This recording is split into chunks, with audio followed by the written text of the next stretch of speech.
Alors Hugues Pitre, ancien DG donc, de Canderel Europe, je crois qu'il y a une histoire de négociation intéressante que tu pourrais partager avec nous. Alors, c'était quoi cette négociation?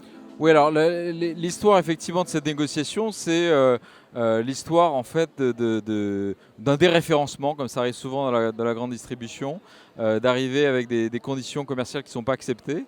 Et j'ai eu à faire ça, à faire face effectivement à ça, et à me faire sortir en fait du bureau des achats de ce grand distributeur. Et bon, bah, c'est pas facile, hein, effectivement, quand on se fait sortir et qu'on se dit bah, il n'y a pas d'issue à cette négociation. Et les conséquences sont importantes pour l'entreprise, puisque un des référencements dans les grands acteurs de la distribution, ça a des conséquences sur l'entreprise, sur son chiffre d'affaires. Et puis, in fine, bah, je pense qu'il faut être, et c'est peut-être un conseil pour les gens qui sont intéressés par la négociation, il faut être sûr de ses convictions, sûr de ses positions, et puis être ferme, tout en écoutant.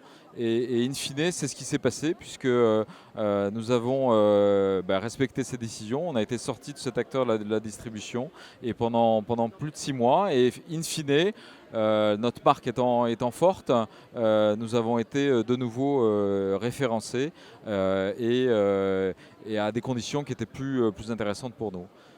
Voilà. Et donc les leçons que j'en tire, c'est bien sûr, il y a une dimension de rapport de force, mais pas que de rapport de force, il y a aussi de l'échange, de la compréhension et des propositions de solutions.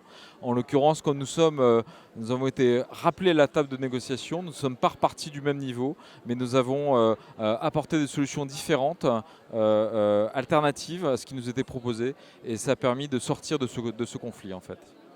D'accord. Comment on fait pour gérer en interne le fait d'être déréférencé par un très grand distributeur? C'est une très très bonne question. Il y a beaucoup d'inquiétudes, bien évidemment.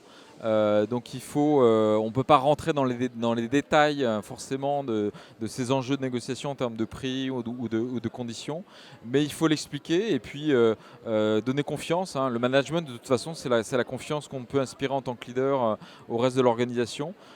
Et donc, c'est ce que je me suis attaché à faire, à expliquer le contexte et donner confiance et aussi proposer déjà des pistes, échanger avec les équipes les pistes possibles qui sont d'ailleurs celles qu'on a proposées ensuite aux clients. Donc ils étaient aussi partie prenante de la solution qui était apportée ensuite à ce client.